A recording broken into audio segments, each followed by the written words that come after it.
Shalom, saudara yang dikasihi Tuhan Yesus Kristus. Selamat pagi, salam sejahtera buat saudara semua dimanapun saudara berada. Damai dan sukacita oleh Roh Kudus melimpah senantiasa dalam hati dan kehidupan saudara semua. Sebelum kita mendengarkan renungan firman Tuhan, mari sama-sama kita siapkan hati kita dan berdoa. Bapa kami yang di surga, Bapa di dalam nama Tuhan Yesus Kristus, kami mengucap syukur Tuhan, oleh karena perlindungan-Mu di sepanjang malam hingga pagi hari ini. Kembali saat ini kami bangun dengan kekuatan, kesehatan, dan berkat Tuhan. Kami percaya penyertaan-Mu akan sempurna selalu dalam kehidupan kami.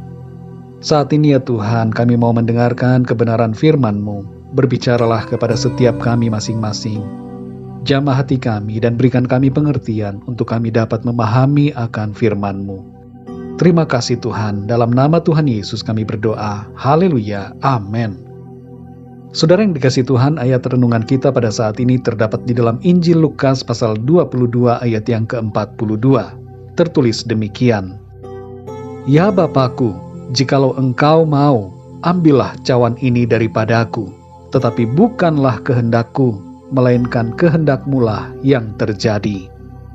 Saudara yang dikasihi Tuhan, perasaan malu, gengsi, pasti bisa dialami oleh Tuhan Yesus.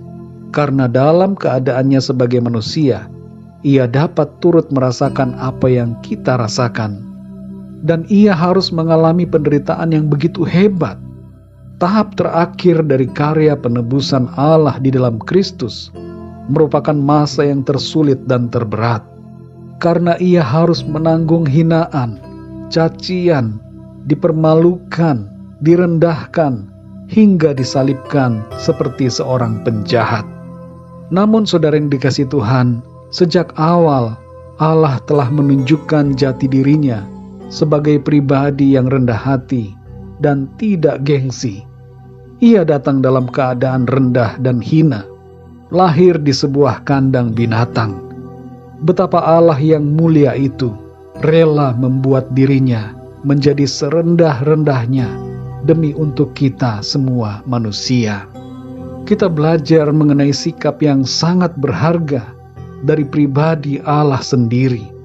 Pribadi kedua dari Trinitas, yaitu Yesus Kristus, yang mengajar kita untuk melakukan segala sesuatu bukan karena egoisme dan kesombongan, tapi sebaliknya dengan kerelaan hati, mau merendahkan diri dan bahkan berkorban bagi seluruh umat manusia ciptaannya. Dalam ayat ini dikatakan bahwa Tuhan Yesus berserah kepada kehendak Bapa.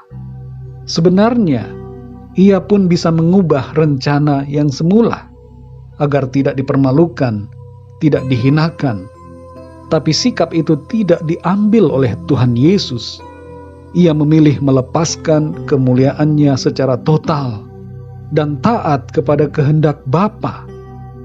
Saudara yang dikasihi Tuhan, dalam minggu-minggu sengsara ini menjelang Paskah, kita mengingat kembali teladan Kristus menjelang pengorbanannya di kayu salib. Dan di dalam ayat ini kita belajar satu hal penting yang menjadi ciri khas kita sebagai ciptaan Allah, yaitu ketaatan. Tuhan Yesus dalam keadaannya sebagai manusia menunjukkan sikap taat kepada Bapa. Allah sendiri memberikan bukti bahwa ia dapat taat kepada kehendak-Nya. Ketaatan bukanlah sikap kebajikan yang mudah untuk dipraktekkan, tapi bukan juga berarti bahwa itu sulit untuk dilakukan. Saudara yang terkasih, apa artinya taat? Kata taat dalam ayat ini berhubungan dengan mendengar. Dan mendengar di sini bukan sekedar mendengar, tapi meresponi dengan benar apa yang kita dengar seturut dengan kehendak Tuhan. Sayangnya saudara, kita manusia banyak kali menolak untuk mendengarkan firman-Nya. Kita bahkan juga menolak untuk menindaklanjuti apa yang jadi kehendak Tuhan. Pertanyaan buat kita masing-masing, apakah kita selalu ingin mendengarkan firman Tuhan? Dan apakah saat mendengar, kita benar-benar mendengarkan firman Tuhan? Dan ketika kita benar-benar mendengarkan, apakah kita mau menundukkan diri kita pada keinginan dan kehendak Tuhan. Saudara yang dikasihi Tuhan, Tuhan Yesus adalah model dan teladan ketaatan kita. Sekarang tinggal keputusan dan pilihan kita. Maukah kita taat kepada Tuhan? Mari saudara yang dikasihi Tuhan, biarlah kita dapat dengan rela dan bersukacita berkata, Tuhan, bukan kehendakku, tapi kehendak-Mu-lah yang jadi. Ketahuilah saudara, kehendak Tuhan adalah membawa kita kepada kemuliaan-Nya. Amin. Mari kita berdoa saudara.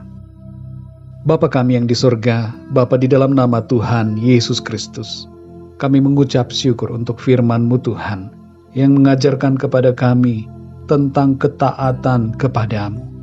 Bukan sekedar mendengar firman, tapi sungguh-sungguh taat, berserah dan menundukkan diri kami secara total kepada apa yang menjadi keinginan Tuhan.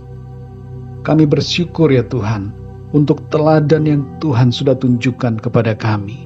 Engkau sendiri mau rela merendahkan diri-Mu, menanggung kehinaan yang begitu luar biasa, untuk menjalankan rencana keselamatan yang mulia bagi semua kami manusia. Tolong kami Tuhan, supaya kami dapat mengikuti teladan-Mu ya Tuhan Yesus, taat dan sepenuhnya berserah kepada Tuhan.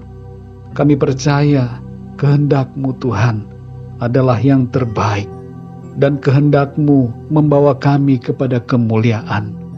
Terima kasih ya Tuhan, kami bersyukur untuk firman-Mu. Ajar kami terus ya Roh Kudus, untuk kami semakin dapat mengerti akan kehendak firman Tuhan. Di sepanjang hari ini, kami mohon pimpinan-Mu atas kami, dalam segala aktivitas kami, dalam studi, dalam tugas, pekerjaan, usaha, pelayanan, dan segala sesuatu. Biarlah di dalam semuanya itu, kami senantiasa mempermuliakan nama-Mu Tuhan. Kami berdoa untuk setiap kami yang sedang mengalami sakit. Jamahlah ya Tuhan dan sembuhkan dengan kuasa-Mu. Kuatkanlah yang lemah, berikan semangat kepada yang berputus asa.